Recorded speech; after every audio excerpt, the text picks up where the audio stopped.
Hey everybody, this is Fully Off and welcome to a different kind of video. In this series of videos, I'm going to try to build a UHC server. Now, I've long been an admirer of people that could build maps, map builders and the like, and I thought I'd give it a go. And I fancy doing some kind of UHC server. Now, for those of you unfamiliar with UHC, it's ultra hardcore, where usually individuals or teams of players get teleported to various parts on a map where they're given a certain amount of time to gather resources before the world border starts to shrink, forcing them to the centre of the map where they have a battle royale, and the winner, the last man standing, last woman standing, last player standing is the winner.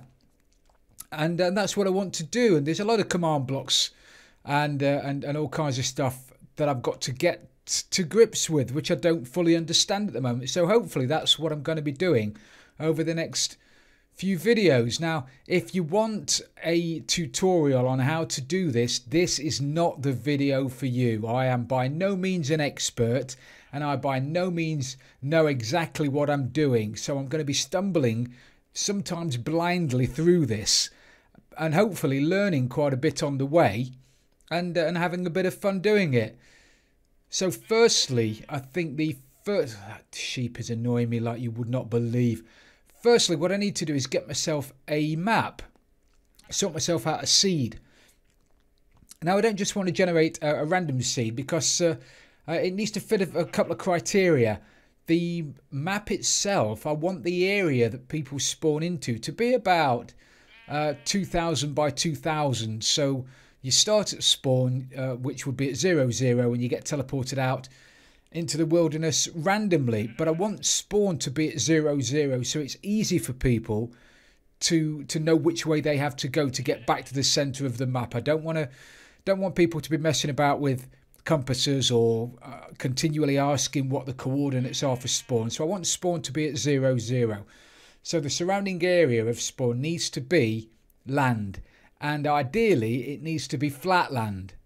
I would like it to be as flat as possible, you know, without trees, without mountains, certainly without water.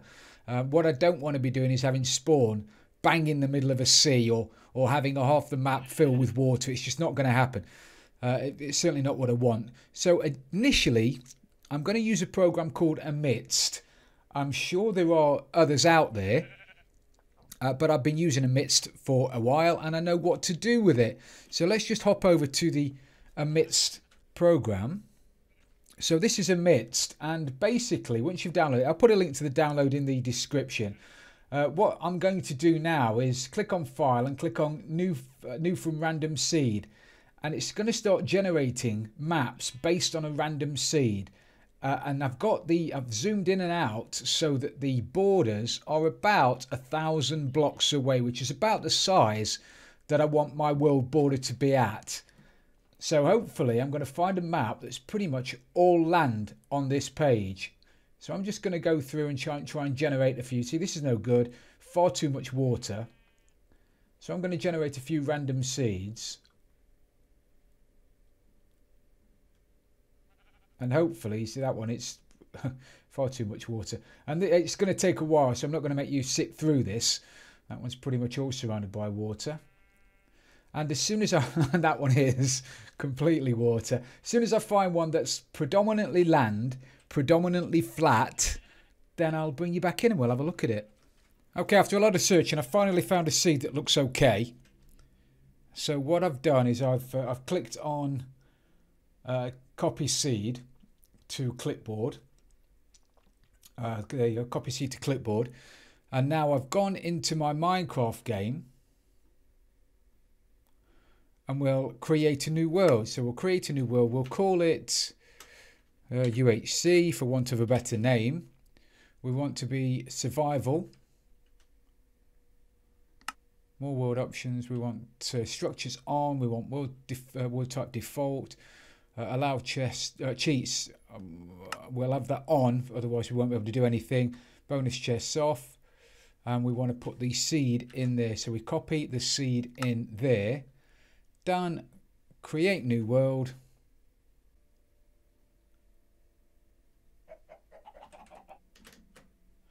Here we are. Right, so what are my coordinates at the moment? Minus 250, minus 238. So let's put it in game mode 1 to start with. And then we want to TP to 0, 0. So 0 tilde 0. Brilliant. Now this may look familiar because it is familiar. The map we were just on is ideal. I spent 30 minutes looking for a new map and I couldn't find one. So I'm actually going to use the same map for something I've already been playing on. But anyway, that's by the by. So this is going to be where everybody congregates at the end of the game. And as you can see, there's a bit of water, a few rivers for people to get over, which is great. It would have been nice if there'd have been a village here. Maybe I'll world edit in a village to give people a bit of cover and whatever. That's probably not a bad idea. So I'll do that. But before we do anything else, what I want to do is just do a couple of commands. I need to turn the daylight cycle off for the time being.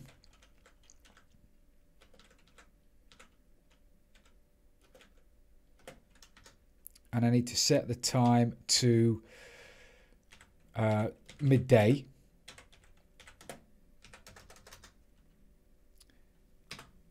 And now I don't have to worry about mobs or anything else.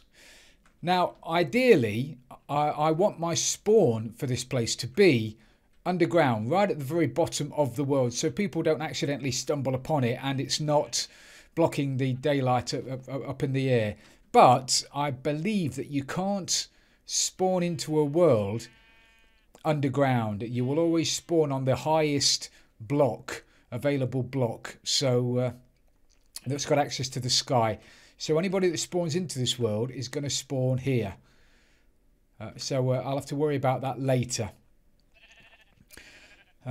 So my world, my spawning area will ultimately be underground with all the gubbins. It's going to be underground.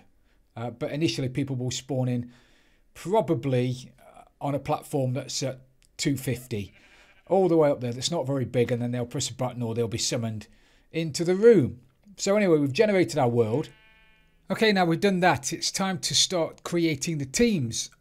We're going to use the scoreboard command for that, which is a super useful command for map builders. It's brilliant.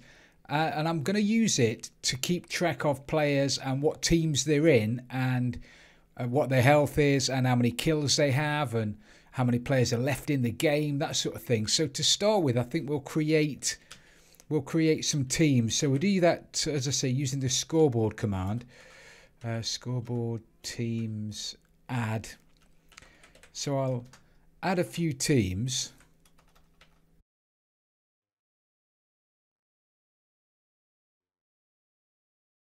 So now we've created some teams. So if we look at the scoreboard, we can list them to make sure we've got them. Scoreboard teams list.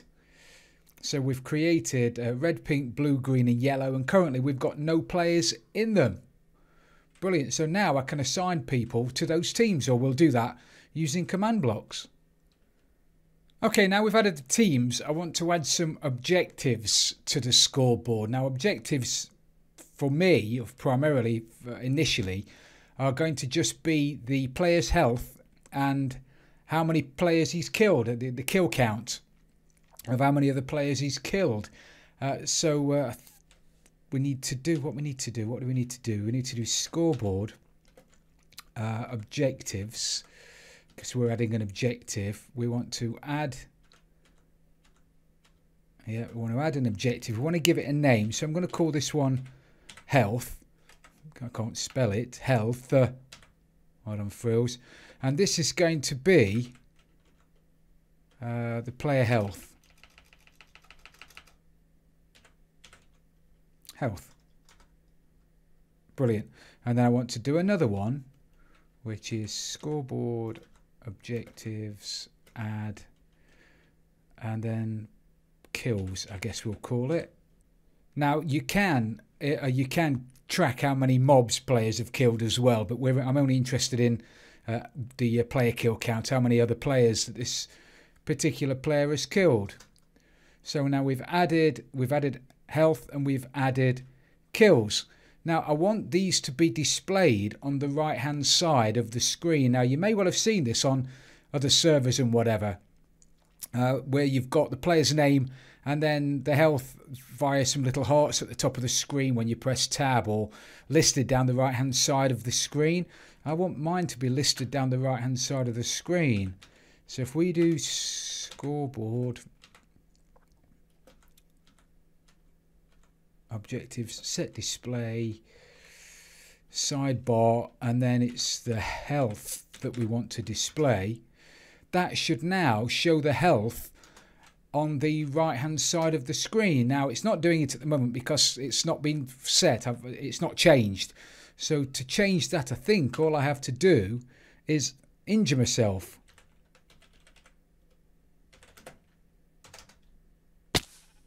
There you go. So I've injured myself and now my health has appeared on the right hand side of the screen. Brilliant. I'm going to quickly change back to creative, because I don't want anybody sneaking up behind me and blowing me up. So that's brilliant. We've got, what have we done? We've created the teams. We've created a couple of, I'm writing this down as we're going along. Create objectives. Brilliant. Okay. Now we've done that, I want to start fashioning myself the area where everybody's going to congregate. Look at you. I really want to put this in. I will. I'll do that now. Before I do anything else, I'm going to stick it in peaceful before something comes along and kills me. Because now I'm going to go underground. What I want to do now is make the area where everybody's going to congregate before, and where all the command blocks are going to be before we get teleported out to start fighting. And I want to do that all the way down at bedrock. So I'm going to dig myself down there. I'm going to dig out a bit of a space, probably using commands because I can, and I'll see you when I get down there. Okay, well, I've got my little room sorted out, and one of these corners, I think this corner, yeah, so this corner is 0, 0, and this is a chunk, just under a chunk.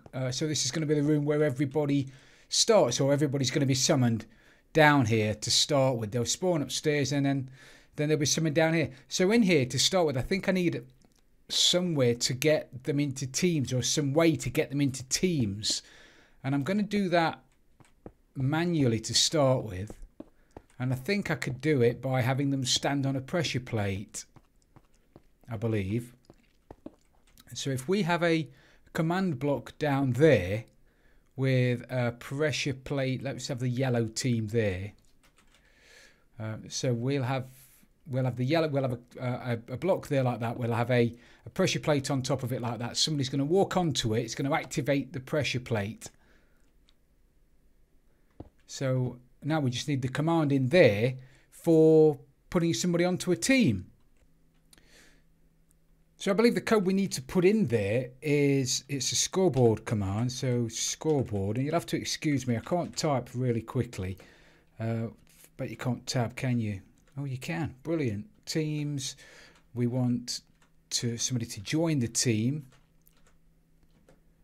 and we want them to join the yellow team. Are my teams on here? They're even my teams are on here, yellow, and we want that to be the closest person to the command block. I have tried it in the past where I've put at S, which is supposed to target the executing entity, and the person standing on the pressure plate in theory was the executing entity, but it didn't seem to work. So I think I'm going to have to use at P, which is the nearest player.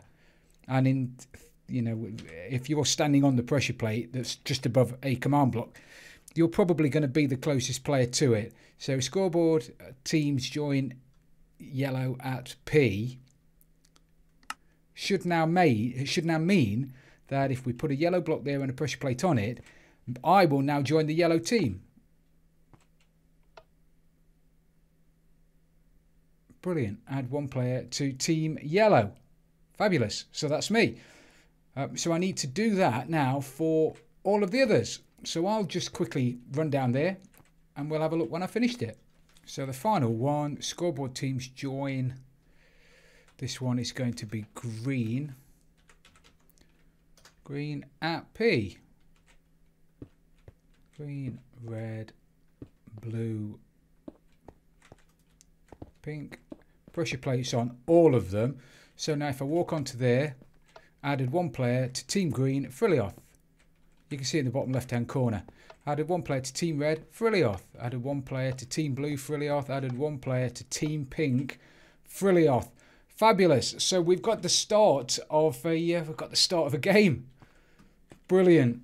Now there are going to be times when we've got a group of people in here that you don't really know. You don't know what teams to be on. So I think in the next episode I'm going to work on some contraption that is going to randomize how many players are in a team based on how many teams there are. So I think we'll call it a day for today then, everybody. Thank you very much for watching. If you've got any suggestions about what you want to see on the UHC server, any particular commands or anything, you know, as I said at the beginning, I am by no means an expert at this, and I am blindly stumbling about trying to get this sorted out. But initially, I know roughly what I want, and initially I want some way to get them into teams, which is pretty much what I've got. But as far as the rest of it goes, I'm going to be making it up as I go along. So I really would appreciate any suggestions from you guys. So again, I hope you've enjoyed watching. If you have, please don't forget to leave it a like, and if you've really loved it, don't forget to subscribe for future videos. This is Frilioth, and I'm out of here.